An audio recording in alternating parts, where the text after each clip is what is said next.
mencionaban de los derechos humanos de la ONU a una apreciable amiga del pueblo hondureño y también una mujer muy honorable y muy comprometida por los derechos humanos, la compañera Isabel. Un saludo respetuoso a ella y a todo su equipo, así como también la presencia de organizaciones solidarias.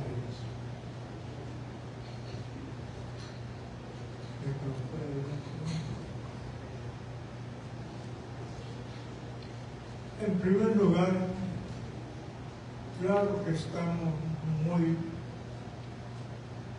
impactados por el sufrimiento de todas las víctimas y las personas privadas de libertad,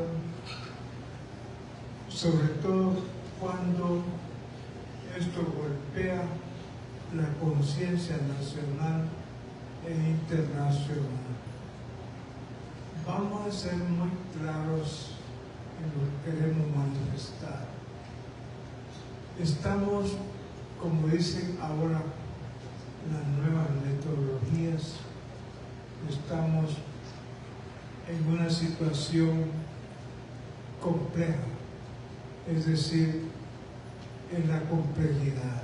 ¿Qué quiere decir esto?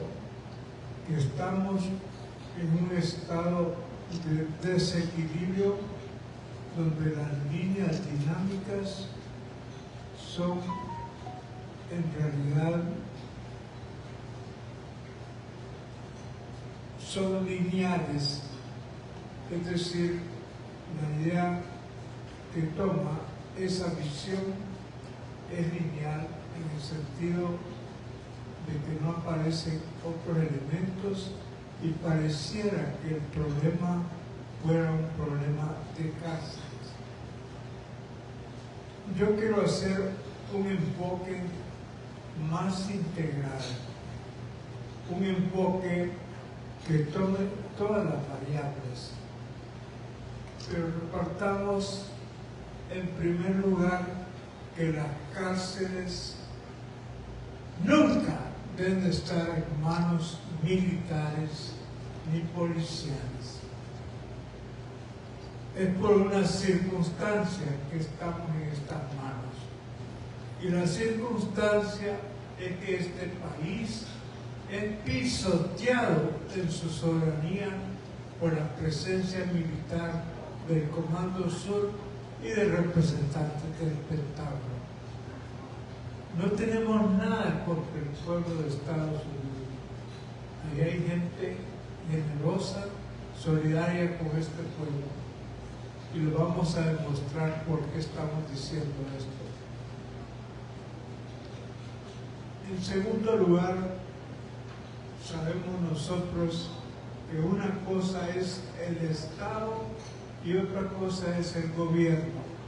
Y en este caso, el gobierno de la presidenta Xiomara Castro es una parte del poder, pero no es el Estado, y la mayor parte del Estado sigue controlado por el poder económico, el poder político, el poder mediático y también el poder de los Estados Unidos.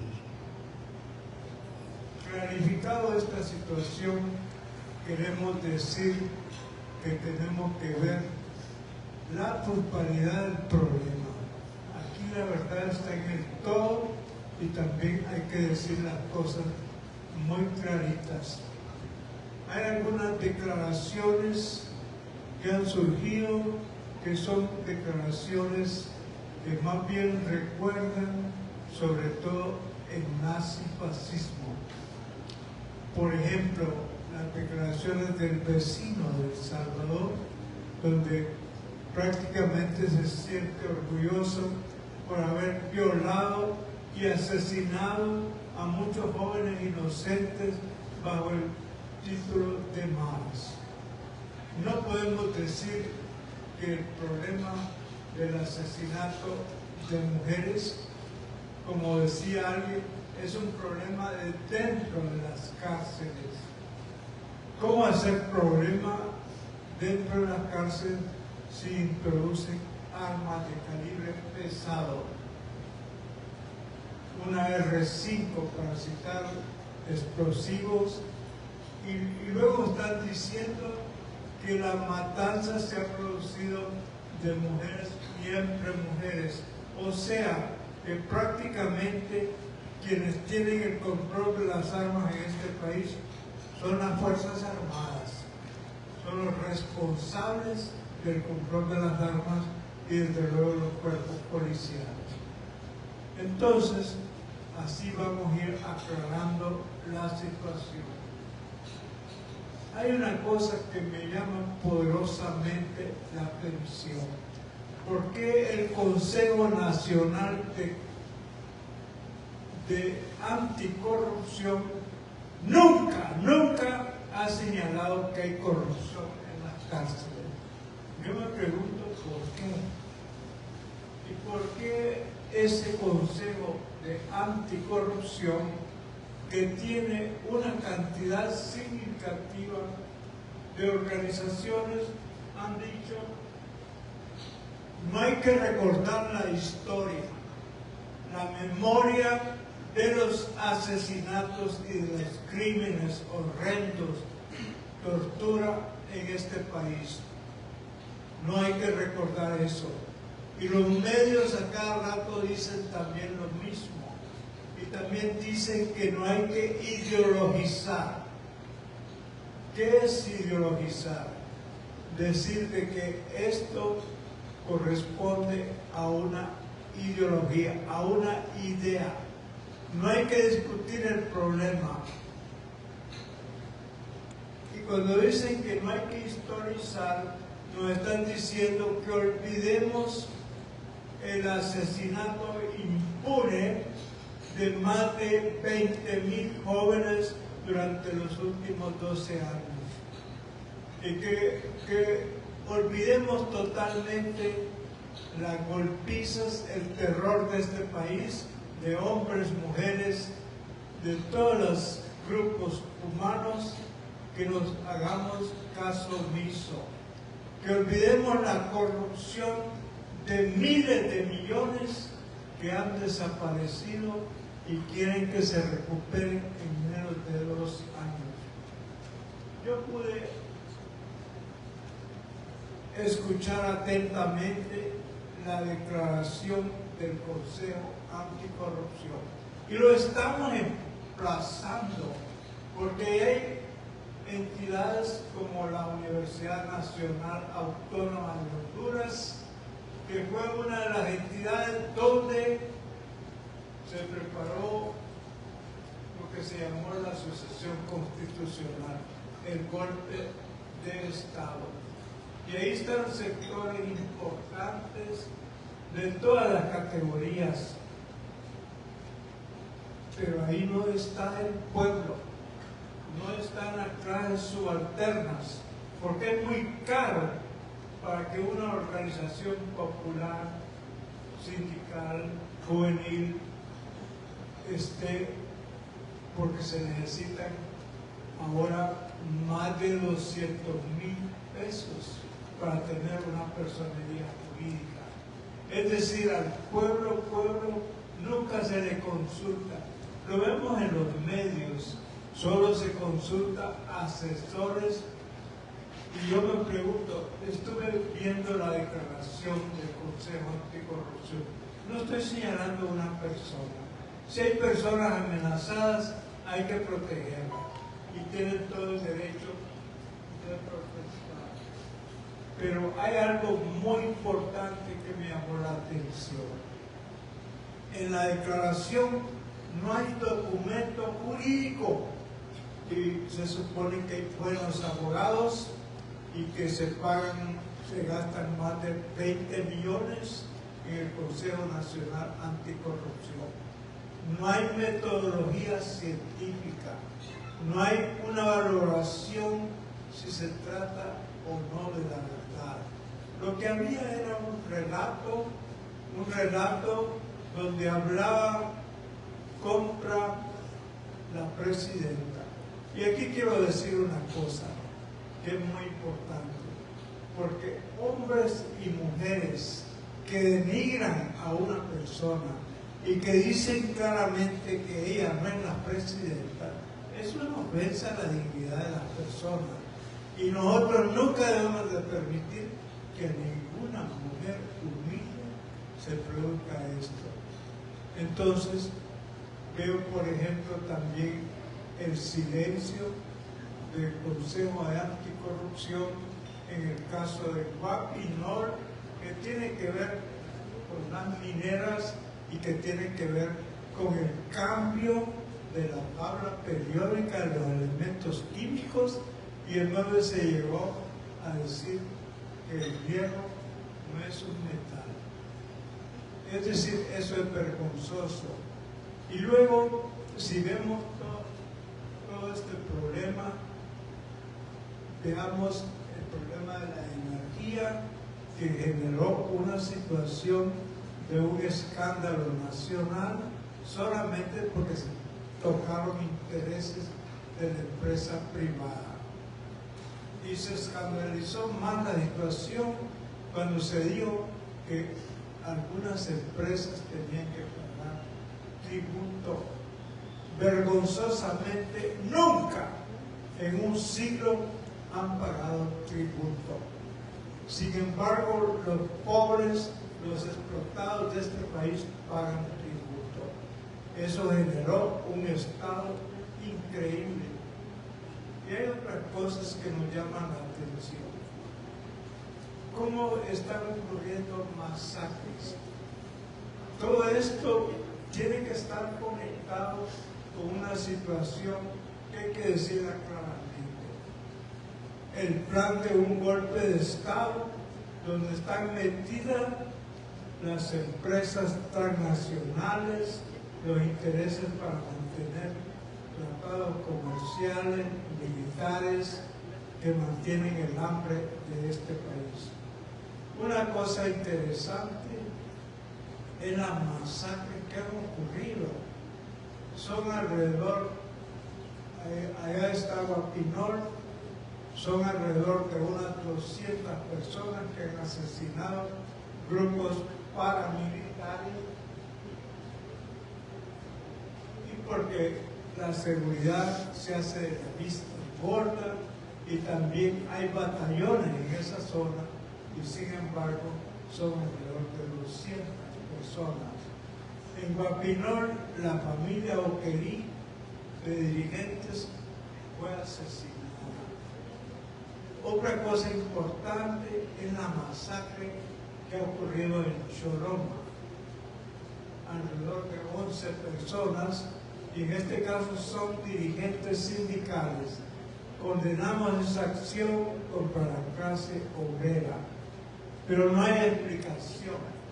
La única explicación que se dice es que son maras y que son grupos terroristas. La palabra terrorista es otra cosa.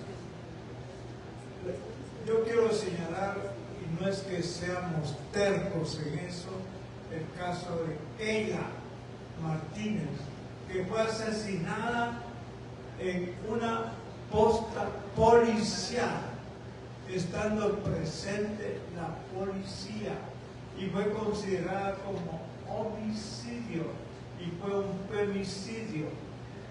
Luego el asesinato de las personas que estaban reclutando, nunca informó la policía. ¿Qué privilegios tiene la policía en este país para no informar? Entonces, creemos nosotros que ha habido una campaña para desprestigiar las iniciativas de Xiomara Castro. No la estoy defendiendo, estoy tratando de ser apegado a lo justo. Es patriarcal cuando hombres y mujeres denigran a una mujer, y también cuando ocurren tantos asesinatos de mujeres. Bueno, podría mencionar tantas cosas.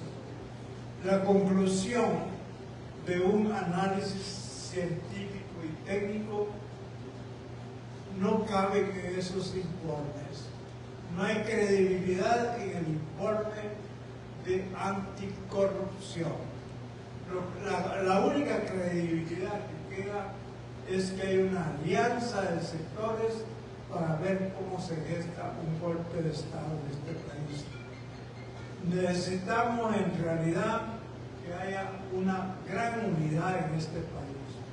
Y estamos dolidos en el alma por ese último crimen y otros crímenes que han ocurrido, el asesinato de la compañera de hogar de una de las personas de las maras.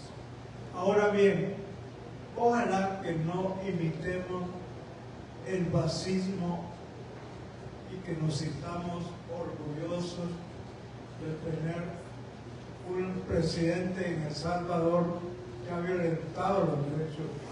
No podemos imitar eso. Hay algunos puntos muy importantes. Primero, hay la idea que son los pobres los asesinos. Y por eso dicen que han incrementado la cuestión del estado de excepción en las colonias pobres. Pero las marotas están en las altas residencias. Los que le roban la luz no solamente pueden ser los pobres, sino también en las grandes residencias se roban la luz. Y eso lo han dicho y es algo público.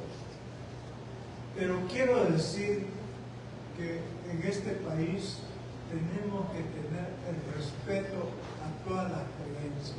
Yo quiero reconocer aquí el papel de la pastoral penitenciaria de San Pedro Sula, del Monseñor Garachana, de todas estas personas, así como también las pastoras de las iglesias evangélicas y los consejos locales de la cárcel.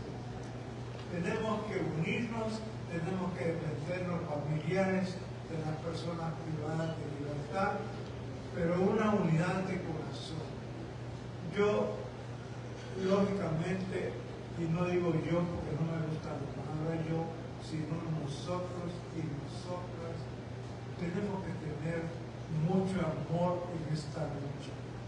Miren, la disciplina del amor y del respeto al otro es tan rigurosa que nunca llega a ser superada por la disciplina policial ni por la disciplina militar. Es más caro, más difícil tener amor, abrazar al hermano, a la hermana, que agarrar un rifle o meter una R-15 en una cárcel de máxima seguridad.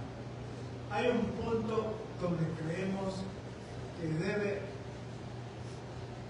considerarse. Uno, considerar los estados de excepción, que se respeten los derechos humanos, lo cual es casi imposible. El segundo, que me parece que sería un grave error de este gobierno que pusiera un Alcatraz hondureño en las islas del Cisne. Eso le va a traer un gran desprestigio al gobierno, porque si torturan aquí en las plenas ciudades, en las islas del Cisne, van a torturar más. Esa es una política militar. Y vuelvo a decir, los militares y los policías no están preparados. Ahora, entendemos nosotros que la presidenta ha tenido o se ha visto obligado a recurrir a los militares, y espero que sea muy corto el tiempo, pero ¿qué debemos de hacer los hondureños? Levantar la dignidad nacional, defender la soberanía y defender a una presidenta que ganó por la mayoría. Y reitero, estas palabras y quiero decir que hay una compañera que estuvo muy amenazada por los escuadrones de la muerte y que tuvo que salir de este país, como es la compañera Brenda, que considero que merece un minuto de aplausos que hagamos a esta gran mujer que tiene todo el respaldo y quiero también señalar que pese a todas las circunstancias, allí en las cárceles hay algún personal administrativo, hay jueces de ejecución que han mantenido una posición muy digna y que merecen el respaldo de todos. Un abrazo a todos ustedes y creo que la lucha es constante, que necesitamos la unidad. El pueblo